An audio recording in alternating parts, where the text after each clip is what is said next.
You're listening to the LA Football Podcast.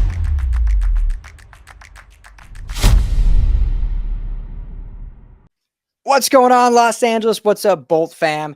This is your Chargers edition of the LA Football Podcast right here on the LA Football Network, LAFNetwork.com, your destination for Los Angeles football. We are excited to talk about your Chargers end of the regular season, playoffs right around the corner, Chargers locked into the 5 seed, but we certainly have a lot to talk about the season finale. There was some we thought it was going to be a drama-free day where we could sit back, no worries. The outcome didn't matter. And yet, of course, it was a Chargers game. So yet there was, of course, drama, probably more so drummed up by Twitter and whatnot, but still some drama coming out of it, which we will get into. Show, as always, brought to you by our friends at BetOnline. Head to betonline.ag today. Use our promo code BELIEVE, that's BLEAV, gives you a 50% bonus on your first deposit. Today, Jamal, I doubled down. I told you earlier I bet on the Chargers in the Super Bowl back when they were 6-6 at great odds. I doubled down again today. I had some money left in my BetOnline account. $33 was all I had left. Not a lot. I put that money on the Chargers to win the Super Bowl. They're 22-1 odds, I believe. So my $33 can turn into $700 with a win. So head to betonline.ag today. You can bet on your Bolts or just bet on round one. That might be safer. Just take a bet on them against the Jags and win some money, hopefully heading into the divisional round. So I'm Ryan Doward, host of the show. Joining me as always, the Madman. What's up, my brother? How are you doing? How you feeling about these Bolts heading into the show? Doing well, Ryan. Excited to talk about it. You know, even when there's seemingly nothing to talk about, there's everything to talk about with the Chargers. They are the modern version to me of daytime television back in the 90s. You know, those great soap operas, The Young and the Restless, The Bold and the Beautiful. It's The Bolt and the Beautiful. So I'm excited to talk about all things Chargers here. A game of inconsequential results for them after clinching the number 5 seed, knowing that they were going to play the Jaguars. And then, of course, maybe playing the starters more than they should have, some injury scares. And so lots to get into.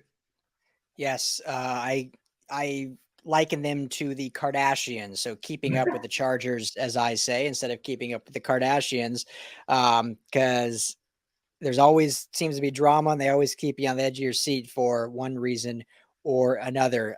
This game ends in a loss to the Broncos, 31-28. That obviously does not matter at all. They had locked up the 5 seed before kickoff. So your Bolts will play the Jacksonville Jaguars in Jacksonville, which is, Jacksonville's definitely an opponent that is trending in the right direction. By no means will they be easy, but of the AFC potential opponents, that's definitely the one that we would have wanted out of those. So I think that is a little better in that regard. So let's start with the good news, Jamal, and then we can talk into I don't even know if you'd say bad news, but just the questionable decision-making, if you will.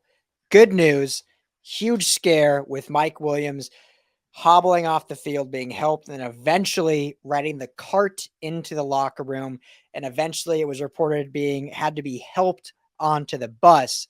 But as of today, reportedly, I don't want to say just because they still hurt, but back spasms, no tears, no breaks, nothing of that.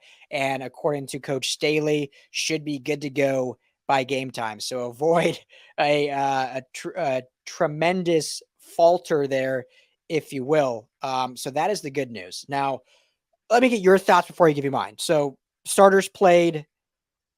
Most of them played almost through 3/4-ish, around that regard, maybe a little less than 3/4. Your overall thoughts just on them playing at all, and then did they play too long? Just kind of your thoughts on the whole starter situation, so that's what everyone's talking about. Yeah, Ryan, I think in the cases of some, they needed some reps. I mean, Derwin James in particular, Joey Bosa in particular, given the number of reps that they've had over the last 5 or 6 weeks. So I was expecting to see those guys play at least a half of football just to sort of get the rhythm, get the lather going into what's going to be a very hostile crowd next week in Jacksonville. I was a little bit surprised, though, that they went all the way to the end of the 3/4. I think not playing Herbert, and Keenan Allen and Mike Williams and Austin Ekeler and some of the other stars on offense, I would have been okay with. But I think there's always that risk of rest versus rust. So I think I would have been really comfortable seeing them play a couple of series and maybe go till the first quarter, script out 15, 20 plays with your whole roster on the offensive side of the ball, make sure things are clicking, you get some film to work on, that's the latest, and then sit those guys down for 3 quarters. On the defensive side, I would have done similar things with Van Noy and Tranquil and what have you. I probably would have kept Derwin James and Joey Bosa through to the half, and then I would have called it a day. So I think Brandon Staley played them longer than I would have. I think he's lucky that the Mike Williams injury wasn't more serious. I think he's even more lucky that Herbert doesn't take an unnecessary shot to the ribs and re-aggravates his injury from earlier in the year. I think he's lucky that Keenan Allen doesn't tweak something and, kind of re-aggravates his issues from earlier in the year. So I think he played a little bit of Russian roulette. I think if he could have done it again, maybe he does it differently and pulls those guys earlier. But he should feel very fortunate that he took an unnecessary risk and for the most part got out of it unscathed. But again, I thought it was a very unnecessary risk. Yeah. So I have mixed emotions on it. I'll start with the positive and then I'll go rarely negative for me, but I'll end with negative. But and they're all within a linear argument. So it's all like equilateral, I guess, if you can say. I had zero problem with starting the starters. I definitely believe I thought they should have played at least a half. And here's why. I've been very optimistic of this team. I think what they've been through and the ups and downs of this season and what they've built and what they've stayed together with is impressive, is some of the most, I think, good in terms of output that we've seen in some time based on what was stacked up against them. I'm not saying statistically or on the scoreboard, but just fact that going into this game, they were 10-6 and locked up a playoff spot. I've been very pro in that regard. I've been very supportive in that regard. All that being said, and maybe I've never flat out said this, but this team wasn't good enough to rest their entire starters. Yeah. They weren't a team that had been showing out on both sides of the football. The defense has been showing out the last few weeks. The offense finally showed out against just a depleted Rams team that, obviously has been up and down in this Baker stance, but the offense itself hasn't been consistent. And we've talked about how I think they've needed reps because they haven't had all those guys healthy the whole season. It takes some time to get the chemistry back. And you've heard players say it. Austin Ekeler said it on our Chargers Unleashed show with Dan and Jake when he was just on a few days ago. And I'm not reading between the lines and I don't want to overplay this, but for how great Justin Herbert is, how smart he is, when you have players saying like, why do you think the offense is looking better was one of the questions. He's saying, well, I think, this, and this, I think Justin's getting a much better grasp of the offense and how to run it. No one's really talking about that. Clearly, if it has taken this long for him to fully grasp the check with me's, the check downs, the hot routes, this and that, because there's so much that goes into an offense. And that's not saying Herbert's behind the curve or not good enough or anything like that. But that's to say that they're finally kind of finding that groove. And if you want to sit everyone going to the playoffs and then just hope to turn it back on, I think it was actually Lofton on the broadcast that said it. You can't just turn on and off winning and losing. And so for that regard, I was 100% okay with playing the starters, but for me, it was a half. I think that was the max. So I think the fact that they kept coming out in the third, that's where I got uneasy about it and not loving it. And the Mike Williams injury happened on the 5th drive in the first quarter. Obviously that's everyone will blame it as a mistake. To me, it's football. It's an unfortunate thing. Obviously it worked out okay. He would get, Brandon Staley would get the full blame for it if it was bigger. I get that. I just don't have a problem with that because of where this offense was, where this offense is. Now, that being said, now we'll go to the negative. Going into the second half, still going out there, to me now this game became the worst possible scenario for this Chargers team. Best case because no one got any big injuries. You obviously got Mike Williams back, but worst case in the sense that you wanted the team to go out, you wanted your starters to go out there to get good reps, to contend, to compete, and essentially played almost the entire game and were essentially losing the entire game to a 4-win Bronco team that was on an interim head coach. And obviously division game and that, but if you're going to play your starters that much, you want them to be leading the game, to have some moral victories. And I know they put some points on the board and they had some good drives. They got a turnover on defense, but not only do you lose the game, but you basically lost the game going starters versus starters, and then eventually had to pull them just because of fear of anything else in the fourth quarter. And then your backups ended up getting a touchdown to make it closer in the game. And so morale wise, that is like worst possible scenario going into the playoffs. Now I think they'll be fine. They're professionals. I think they'll get over it. I think they're going to lose against the Jaguars. We'll do our preview show later in the week. I'm not saying that by any means, but looking at what positives could have came from this game, to me, it was like the worst possible scenario that you put your best out there and your best really wasn't good enough against a 4-win Broncos team. Yeah, Ryan, I think it's a great point. When you look at the risk-reward ratio, you unnecessarily risked injury going through the 3 quarters, but you don't even get the reward of having the momentum of winning 5 in a row and continuing to build your starters' confidence with the 5 in a row and a great performance. So I completely agree with you in that regard. It was sort of a lose-lose there. And I think you and I are pretty much on the same page. I think the only way where we differ slightly is I probably would have pulled it at the end of the first quarter. You would have pulled it at the end of the second quarter, just in terms of reps. And I would have kept James and Bosa in there through halftime. So we're talking about a few players here. So we're generally on the same page here.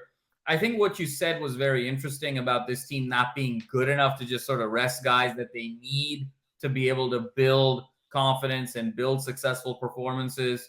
And I couldn't agree with that more. I want to be careful with how I say this and how sensitively I say this. Obviously, the Chargers have gone through an ordeal, a hellish ordeal with injuries this season to absolutely vital pieces. I mean, building block pieces. Herbert's been hurt, Allen, Williams, J.C. Jackson, Bosa, the list goes on and on. Derwin James, I mean, these are your superstars. And so you've had to manage this roster and this personnel to get to a position where you clinched before the final week. And so kudos there.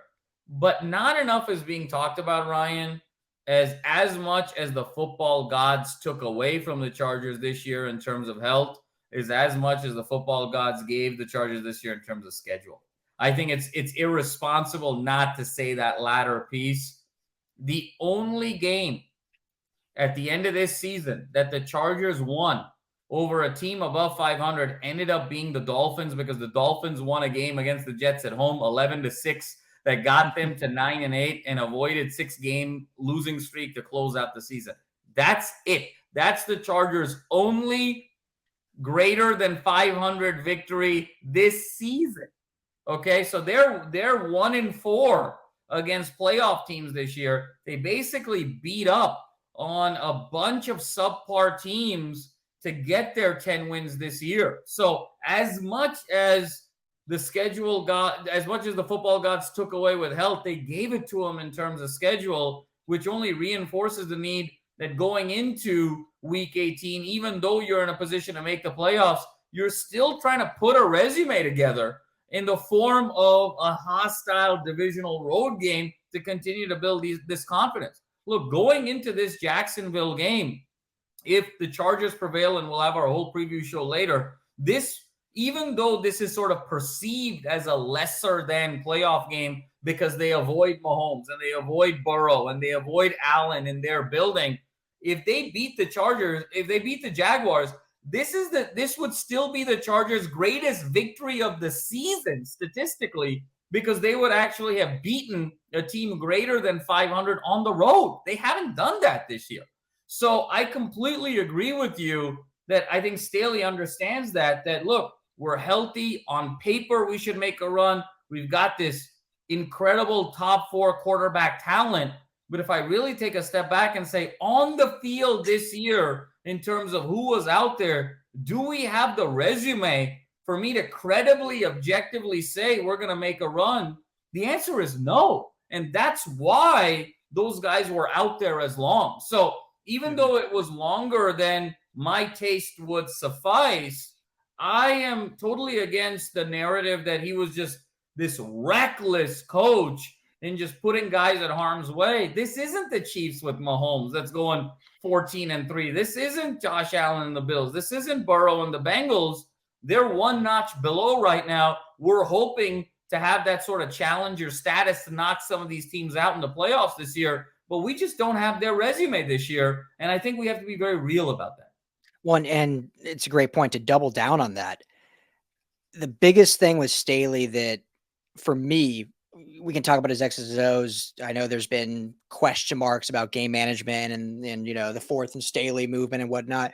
But to me, the best thing that he's done is rebuilding the culture, that, all in mentality of, the show they do and just everything that he's built in terms of the identity of this Chargers football team. To me, that is the greatest thing that he has done in the 2 years he's been here. And, the subset of that is, yes, during the playoffs. And so in doing that, and some people can call it pride if they want to, some people can call it stupidity if they want to, or some people, I think, like that we're trying to say, can call it keeping your eyes forward on what your culture and your mentality is. And him saying, like, if we are going to dominate, we are doing it to a standard that is our way, right? They say our way is one of their mantras, all in and our way. And if their way is physical football, smash mouth, doing it a certain standard, a Charger standard, our way. And if your resume is this and you're just getting guys back, and if the Chargers, as long as I remember, every year have been the best team on paper, but they never make the playoffs. They're the team that could always win the Super Bowl, but they never do. They're the team that has all this talent. They make all the right moves. They have good drafts. They have a solid quarterback, but they never go to the next step. If that's been the mantra of this culture and this team, and Coach Staley says, that's what it's been, that's not where we're going. And if that means in a meaningless game, we're playing to continue our focus on our way, then I don't have a problem with that. Again, I didn't love going into the second half doing that more, but everything up to that point, I agreed with. And I had buddies texting me because it was against the Broncos. Like, what is Staley trying to get fired in this? And I'm like, look, I'm not going to over a text convince you because no one's going to agree with what I have to say, but I have zero problem with it, for all that just being said. So, and obviously, luckily they came out unscathed. As I said previously, I think it was kind of a worst case scenario based on how the game went, how the starters did play. But because of the culture he's building and the fact that he's stuck by his guns, that is why I'm okay with it. And luckily they came out unscathed in terms of injuries and yeah. So that's kind of the last thing I'll say on that, but it is what it is at this point.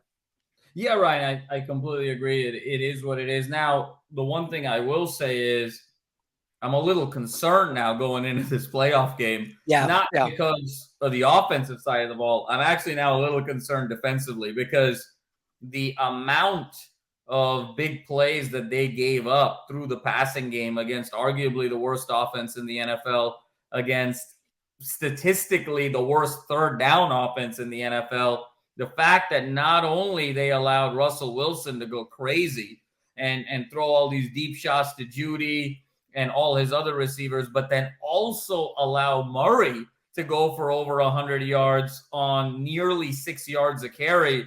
Now I'm a little worried there, especially when you look at how Russell Wilson was able to get his yards through the air. Ryan, we talked about this last week where Trevor Lawrence, and the reason the Jaguars were so hot in this run to go from 4-8 to 9-8 was Trevor Lawrence was the most effective quarterback in the NFL throwing outside of the hash marks, really to the outside of the field and down the field and to the outside. And if you go back and look at that tape, where was Russell Wilson? Where was Russ cooking, if you will? He was cooking on the outside of the hash marks deep down the field in some instances, in particular, that ball to Judy at the end of the first half. So matchup-wise, starting to get a little bit concerned at some of the strengths of the Jaguars are now again turning into weaknesses for the Chargers, and the fact that you can't really hang your hat on any level of the defense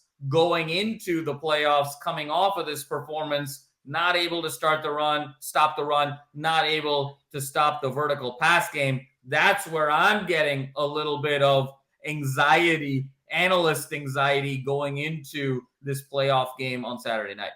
Yeah, I agree. If we spin it the other way, as we always try to do, and find a little positive in it, I think what good comes to that, because I totally agree, there was a lot of inauspicious moments where you're like, oh boy, here we go. I mean, 7 plays of 20 plus yards from the Broncos, which they haven't done. I don't know if they've done that over 7 games this year, and they did it in one game.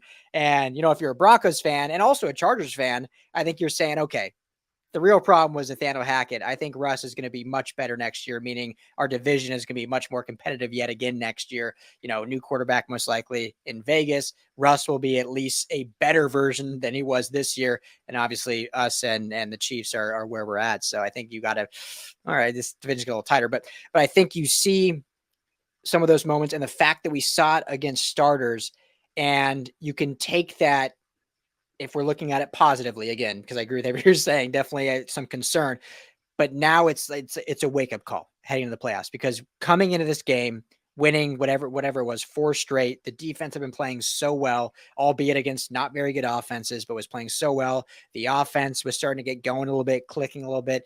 And then you run into a division opponent and you give up all this. And it's kind of that, I think we actually talked about that, Jamal, how the best case scenario for this team was either going undefeated into the playoffs or having one loss right before the playoffs to kind of recalibrate and kind of snap back into it. And like, okay, we had this good run, but we're not all that yet.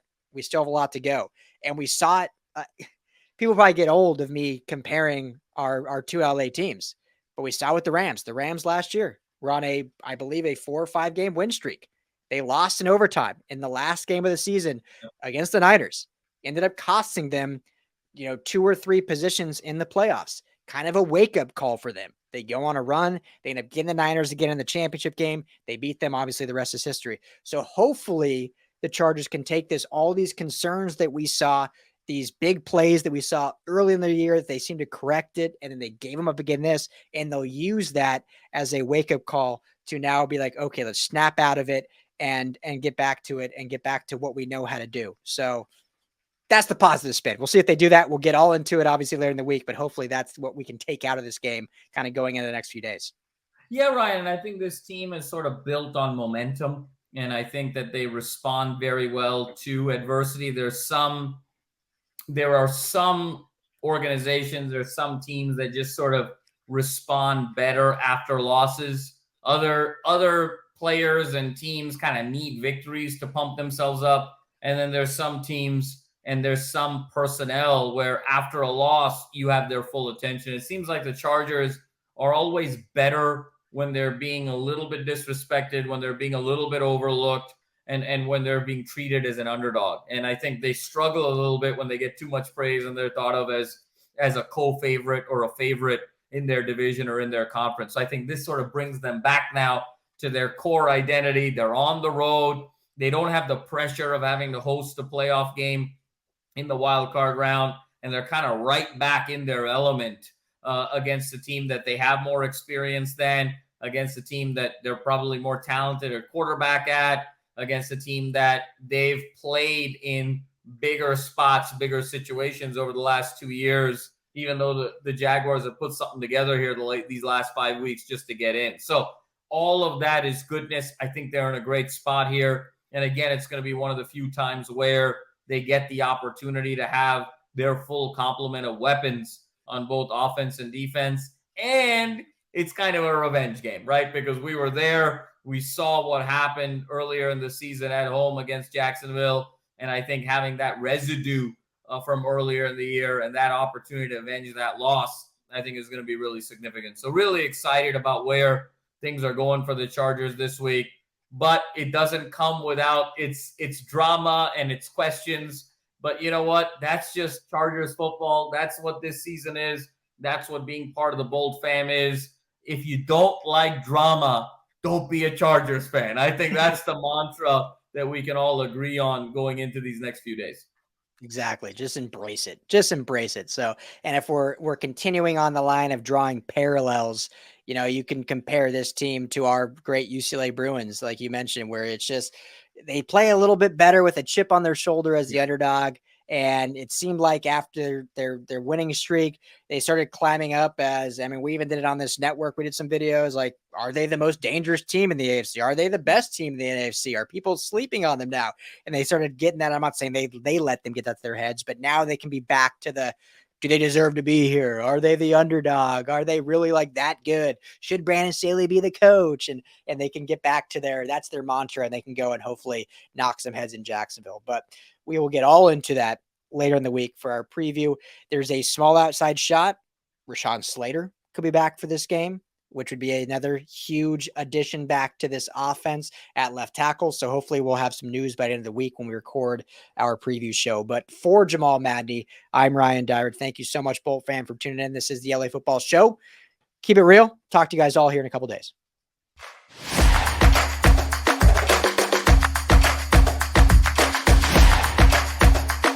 You're listening to the LA Football Podcast.